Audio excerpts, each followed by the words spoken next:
one of the toughest questions when you're building a company is how to build your founding team.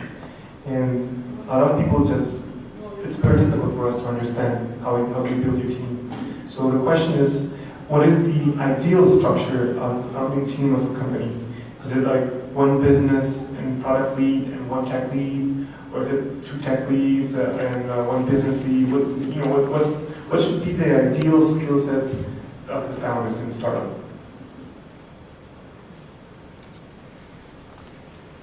Well, in my case, it all happened like this. So I was in an interchange semester in Germany. I was a big soccer fan, and I did a program that sent me the scores of my favorite team.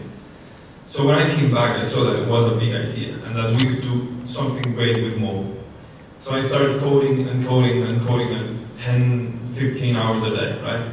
So then my credit card went, I couldn't pay anymore. I couldn't pay the servers. So I said, this is the time I get a partner.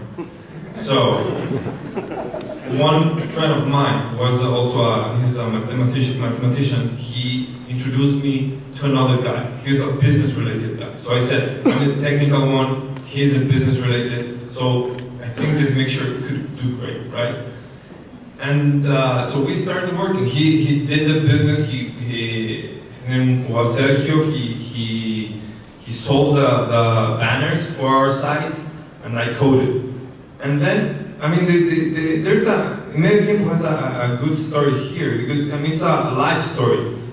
1 year after we got together and founded the company, Sergio once in a meeting told me, "Oh, I've got a big headache," and that big headache was a tumor, right? So 1 year after I lost this great partner, I worked with him like I saw him more than my family, right? And then this happened. So and then I invited his brother, who became like the greatest administrator of them all. I was like, okay, now I want to buy like a BMW kind of technology for my servers. And he said, no, okay, we can't just afford these Ford Fiesta kind of technology, right? So he was the administrative part. And then Miguel, which is another partner, he said, right, let's go and try to sell banners, right? And that's how the company started. So in my case, it was like, I didn't go search, I didn't go into Google and say, well, where's the best partner? I mean, they just came. And I think it's just, I don't know, fortunately, we make code.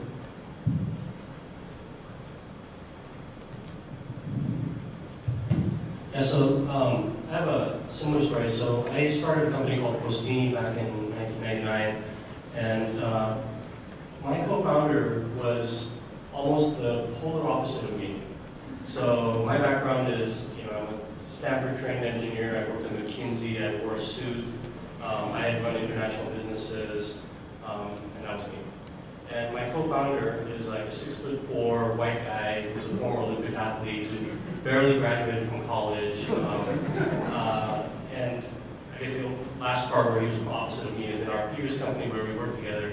I was a general manager of a product group, and he was a VP of marketing, but he was voted the coolest man in that company, which is obviously very opposite of my position in the company. So, but the thing that was important is that oppositeness really gave us a lot of balance. So he was a real geek, and he really loved technology, kind of like you guys were describing people who love the market. He was like that.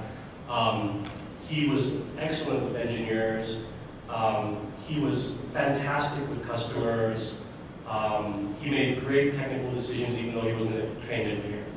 On the other hand, he gave me a lot of space to structure the company properly. So I made some big bets in the very early days of the company. Just as one example, there was a consultant who worked for us, but we had not signed the proper documents with the guy because he had been working for my co-founder.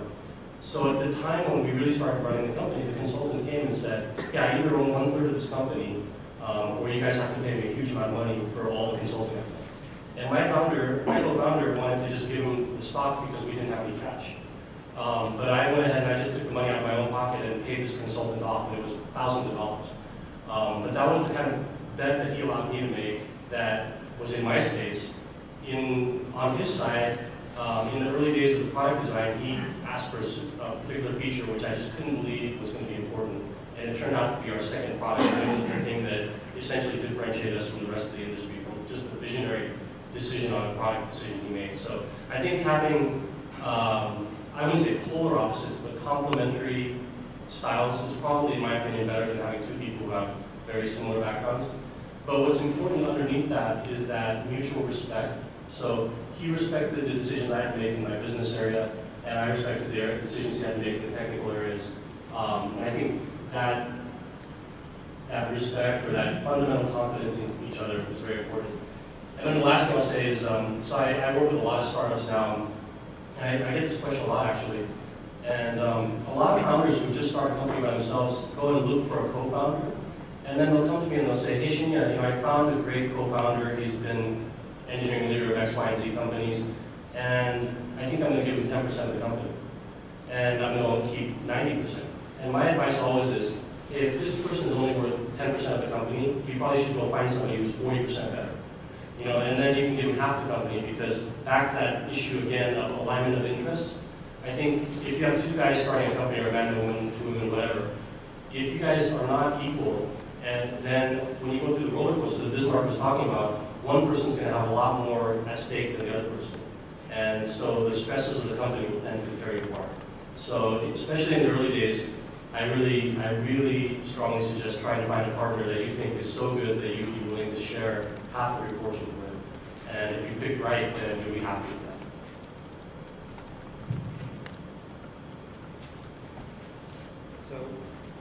So one of our co-founders is actually my younger brother. He's 7 years younger, so when we started the company, I actually had about 19 years of experience with him, or 20 years of experience with him. I knew where all the bodies were buried, so at least I had that on him. My other co-founder is someone that I had known for about 10 years. We were actually college roommates. And back in college, I was trying to start a bunch of companies, and he would always come to me and say, hey, I'd love to help out, I'd love to get involved, I'd love to see. Like, you know what, once I have something that's really big, I'm going to come, and you're basically going to drop whatever you're doing, and you're going to join us. And we were at Google. All three of us had really good jobs. They were feeding us. They were taking care of us really well. And then one Friday night, or like at 3 o'clock in the morning, Saturday morning, it just hit me, like this idea. And I gave both of them a call. My brother, who was working at Google at the time, was also going to Stanford, getting his CS degree. He was working on a problem set, and he's like, I can't talk to you right now, Bismarck. How about Monday? And then the other co-founder, Sean, whom I met in college, he was at Sundance, and he's like, I'm drunk, I can't talk to you right now. So we talked on Monday, and pretty much both of them dropped everything that they were doing. But back to the two things that I cared about in finding the right partner: confidence and trust around that, and then mutual respect. And those were extremely important. Now, one of the things that I actually feel that we had a lot of similarities, even though we're very different, all three of us, even with my younger brother. We did also have a lot of commonalities, and I think something that's probably a little counter to what most people will say, that you actually want someone that complements you.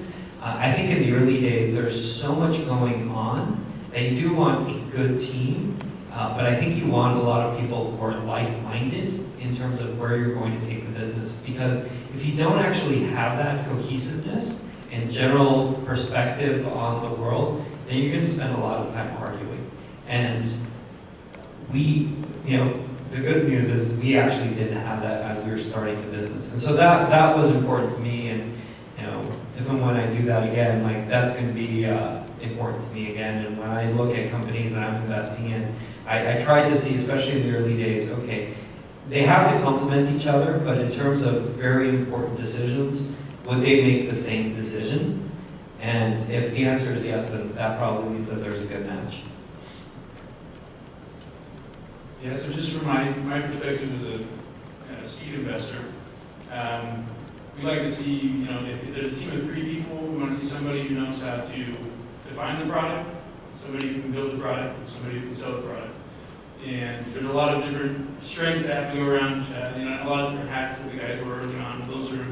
We have to have confidence that there are people in each one of those spots that is strong. Sometimes it's the same person, but those are the three key pieces that we look for.